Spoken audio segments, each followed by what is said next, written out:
Les meurtres au Sénégal, la politique et le sport sont les principaux sujets développés dans les journaux. Ce mardi, Sud Quotidien s'intéresse à la paralysie de la justice.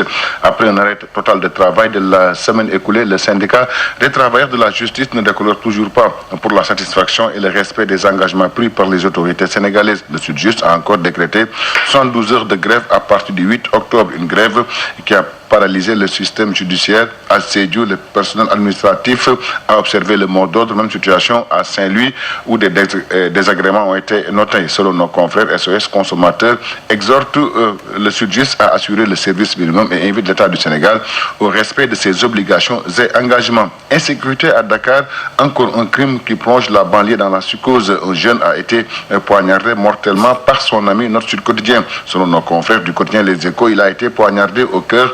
Ce meurtre est le troisième commis dans la banlieue dakaroise à moins de 4 jours. Le douanier Cheikhou Sakho et la responsable du parti PASTEF à Keur Massar ont été assassinés. Sur le cas Mariam Sagna, le quotidien Les Échos révèle qu'un autre suspect a été cueilli hier à la Médina de Dakar par les redoutables éléments de la gendarmerie. Selon nos confrères de Libération, les assassins de Mariam Sagna au nombre de 2 ont été identifiés par les enquêteurs de la brigade de recherche.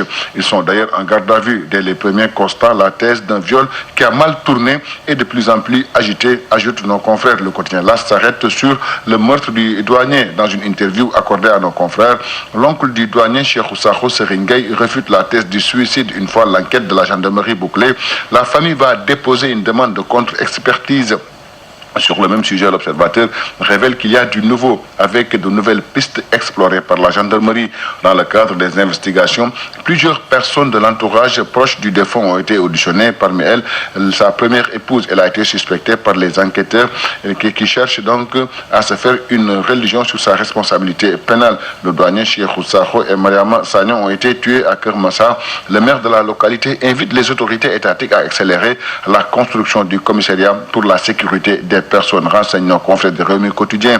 Candidature de Maître Madi Kenya à la présidentielle de 2019. Les médiateurs ont rencontré hier Maître Madi Kenya. Selon les Échos, si une esquisse de solution a été envisagée, elle n'est pas encore totalement actée. Les médiateurs qui ne veulent pas d'une rupture entre Madi Kenya et Abdoulaye Wade ont proposé au nouveau candidat de lâcher la tête du groupe parlementaire tout en restant député simple. Une solution indiquée par Maître Wade lui-même et qui semble convenir à tout le monde. Mais Madi Kenya hésite encore selon les sources du journal. Une rencontre est prévue ce mardi entre les médiateurs et le candidat. Maître Madi Kenya, dans le quotidien L'Observateur, Madi Kenya Maître Wade déclare, je cite, qu'il garde le poste de député mais nous rende la présidence du groupe parlementaire. Maître Madi Kenya campe sur sa position, note le journal.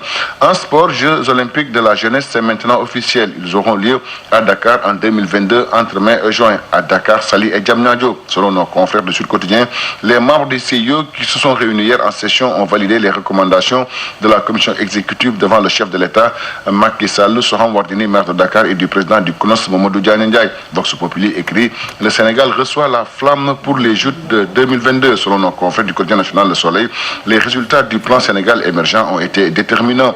Football éliminatoire CAN 2019, double confrontation Sénégal-Soudan. Les 13 et 16 de ce mois, les Lions ont effectué hier leur premier galop d'entraînement. Une autre séance est prévue ce lundi. Ce mardi, seuls 9 Lions ont été présents au stade du président Senghor. Selon nos confrères du quotidien sportif Record et Stade qui annonce aussi que le défenseur sénégalais Salif Sané est forfait pour raison de blessure. Sur seulement une centaine de supporters avaient fait le déplacement. Dans le quotidien sportif, Sad Ali Cissé lance un appel aux Sénégalais pour soutenir les Lions du Sénégal. Merci, c'était tout. À vos journaux et bonne lecture.